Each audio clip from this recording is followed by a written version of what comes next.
Nishal Maheshwari is now joining us, CEO Institutional Equities at Centrum. Nishal, you've been in the markets long enough. Are you also looking at signs in the small and mid cap which are frothy? SME, of course, I'm not sure whether you cover them or you're aware of them. This is making, kind of a FOMO and sucking in a lot of HNI retail, which perhaps the SEBI wants to go against and want to warn the investors for. Afternoon. So yes, I think it's now pretty well known. Basically, we see a lot of funds have already started saying that they are not going to accept small checks, SIPs and all, less than 25,000 in the small cap and mid cap funds. So I think everybody seems to be worried, but given that the mid cap, which is and the small caps, which are more or less on a fulfilling thing, basically, because more money is driving more stocks up. That kind of a situation. So that's why you're seeing this kind of frothiness. As a market participant, we are worried.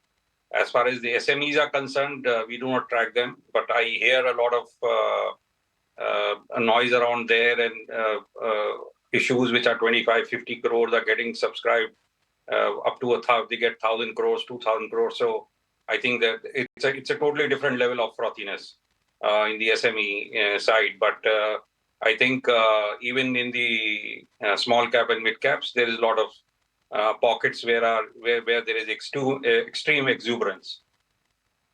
Basket buying which has happened in large caps. Just to mark it, 3 million shares of Reliance, NTPC 7.5 million, Tata Motors 6 million, ITC 12 million, ONGC, Z, PFC, TCS. A massive basket buying appears to have happened in the last hour of trade as far as certain large caps are concerned. But we'll come to know these names only later. Anisha, you're saying something? No, largely this, that there were these series of large bunch trades that have happened, and a lot of these large cap names, as you pointed out, so PNB, Z, Tata Consultancy, GAIL, and a lot of these Tata group of companies may be at lower levels. There are some people who are looking at capitalizing all of that trend. But Naresh, if I had to ask you, from these large cap names which are seeing heavy amounts of volume today, which are the names that you would recommend? You know, Reliance, NTPC, the entire Tata group, ITC? I would be looking out for Reliance Industries first, because that's the one which has been in a strong uptrend. So that on current levels and closer to 2,900 is still a buy. Then comes ITC, because it has corrected quite a bit over the last few months. From a high of almost 480, the stock has corrected well enough. So these are the two names. I would still not be getting into the PSE names, which have already done a large move. They've not even corrected 10% from the top. So would wait out for a correction in the NTPC Power Grid to again participate. So for now, Reliance and ITC look good in the large caps. ITC, that is what Naresh is betting on. Just look at some of these liquid movers today, and it's, you know, really a bunch of all that's across market cap categories. Apollo Hospitals has made a decent comeback today, 2.25% higher. There's Nestle, which is perking up 2.5%. REC, Ajay was just alluding to that, holding up 3%. ICICI Pru Life, and their February data is quite impressive in terms of the APE growth. And then there's Interglobe Aviation, which has jumped up about 5.25% as we speak right now. Kunal, two stocks that you do track closely, both Interglobe Aviation as well as Godfrey Phillips, which Anisha was alluding to, you know, hitting life high after life high almost on a daily basis. Yeah, and you know, typically for Godfrey Phillips, I remember that in 2018, 19, 20, there was a phase where for 3 or 4 years, the stock was stuck into a 300, 400 point band. So I think closer to 2,000, 2,200 levels is where the stock was trading. And from there, the stock in the last, I think, 1 year, I think has done exceptionally well. So this is more of a very steep rise. You look at the last, I think, 1 month of price performance, the stock has gone through a very exponential kind of a rise on a consistent basis over the last 1 month. So I would probably believe that entering the stock at current levels would be a very difficult kind of a catch, because the risk reward is not in favor, and the indicators are already overbought on the short term time frame charts because of the steep run up into the stock price. But these are the kind of stocks which tend to consolidate for a long period of time and then get into a breakout, which is more of a multi-year. Interglobe Aviation also, on the other hand, I think the stock in the last 1 week had seen a sharp correction. The stock had come back towards 3,000, 20, 25 odd mark. And then today it's more of a rebound for the stock price. So I think this could probably bring in a place that maybe the 3,000 levels or slightly below those levels could be a good support for Interglobe Aviation. Okay, point taken. But as we were pointing out, there are hospital stocks which are bouncing back. So Narayana Healthcare is up 8%, Fortis is up 4%, and Apollo Hospitals is the other one that we were pointing out. So some of these stocks, after that major cuts that we had seen over the last couple of weeks on account of that overhang of the Supreme Court standardization probably of the prices, they're finally recovering quite a bit, and most of these names are close to the highest point of the day. We'll track that and a lot more when we come back from this short break.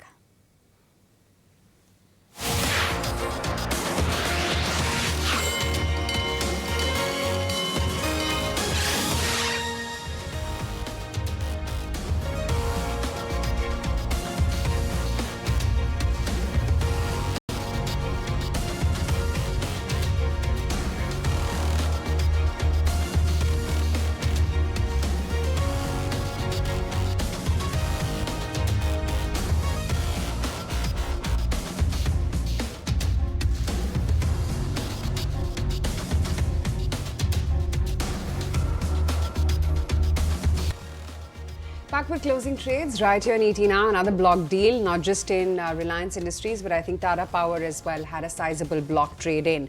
For the index, we are pretty much status quo, haven't really weakened any further, but the Tata group of names definitely are seeing an ebb off. I mean, to think of it, they've run up as well pretty hard in anticipation of a Tata Sons IPO, and that's something that we understand from our sources is not going to be such an easy task, wherein Tata Sons themselves are not going to be keen to IPO. And you're seeing quite a bit of that move getting corrected here. Still got a long way to undo all of previous week's gains, which were, of course, pretty hefty. But be it Tata Consumer, Tata Steel, Tata Chemicals in particular, which ran up pretty hard, all of these names are actually seeing a decline. Kunal, any of these Tata names wherein you would be a buyer today in the decline? Tata Power is something which I would be looking out for specifically. I think that's an interesting chart. The stock after quite some time has managed to break past about that 400 levels, Tata Power, and I think from there last week also the stock had shown excellent momentum. So I think the closer it gets towards 400 mark, the better the risk reward is to enter the stock. Nishal, do you have a view on Jio Financials? Nishal, the question is for you on Jio Financials, if you have a view on that. So I think the last balance sheet, the last P&L do not say anything about the company except that it's got 1,05,000 crore of cash on its books or equivalent cash and cash equivalent basic. I think 30,000 crores of cash and the remaining is equity, Reliance shares. So that's where it is basically. So this is as yet to see any significant business. But then I think in anticipation that it's got such a large capital available. But this business, as you know, basically it is going to take time. So I kind of understand this kind of exuberance in Jio. Well, if not Jio Finance, well, people are betting on what the organization, the shape it can take rather than what it is right now. And early signs are visible. But let's go beyond that. Let's go to the established names. Names like Shriram Finance, Chola, which are actually witnessing buying in decline. But the IFL and the JM fraternity is continuously falling. Would you be a buyer of NBFC names in these declines? So we do not cover any of them basically, but yes, I think IFL, we have to see. I was a bit surprised that they came out saying that they would be looking to raise capital in form of, they're not clear whether it's going to be equity or NCDs, but if it is equity, then that's a bit of a surprise actually. And that's why I think you've seen this kind of a correction happening in the stock after yesterday's run up. But yes, that's an attractive place to be in at these prices. But I think Shriram, yes, one of the stocks which we cover and we like it very much. We have been recommending that stock for a long time and we continue to be buyers on that. Okay, that's the take coming in on some of these financiers' names. I just definitely want to revisit some of these insurance plays. Remember HDFC Life, their premium has risen 14% on a year-on-year basis. LIC as well, a premium uptick of 67% and an AP growth of about 28% is what you've seen. ICICI Pru, of course, has been quite a smart performer and AP uptick of 38% is what they've seen. And then Max Life as well with an AP uptick of 36% on a year-on-year basis for the month of February. Nishal, what's the view on the insurance plays right now and any biases here? So I think insurance after after a long period of time in the last 2 quarters, they have done well. I think growth is coming back for most of the insurance companies. Our preference remains to be more on the ICICI GI, the general insurance piece. There, the growth has been pretty good. Basically, there is consolidation in the industry which is happening, and the growth has been strong. Within the life insurance, I'm a bit still not very convinced about the growth prospects.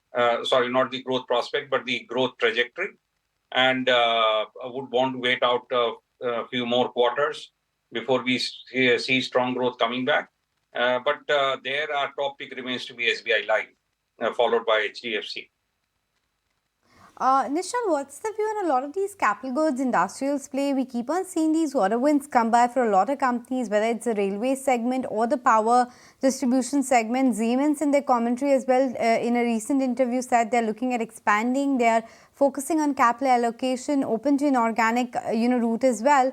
Kalpataru Power is also doing quite well. KEC is up. Within this entire ancillary of industrials, which are the stocks that are coming up on the radar for a good buy list? So I think we have a few of the power names basically where we still believe there is some way to go. But I think most of them are now more or less fully priced for the foreseeable future, which is where we are discounting FY26. But one of the stocks which we like is Triveni Turbine there. And that stock, yes, it has also run up after the last quarter results. But I still see some way off another 10% upside according to our target prices. But most of the others, you find basically that they are sort of fully priced. But having said that, we are still very positive on the whole sector because if you really look at the way the government is keen on bringing back basically the manufacturing sector. So they have been backing them up through various schemes. 2 years back, it was PLI, then it was defense, railways. So everywhere, basically, government is trying to see that we move away or we invest enough in our manufacturing space. And there are opportunities, China plus one and all those kind of things. So I think basically for the next 3-5 years, this is a very good space to be. Now, obviously, in between, you'll find these kind of run-ups happening. So you have to be playing carefully and wait for an opportunity to get in again. But it's a very good 3-year, 5-year story in the manufacturing side. Right. Okay, Nishal, great to have you on the show. Thanks as always for taking the time out and joining in.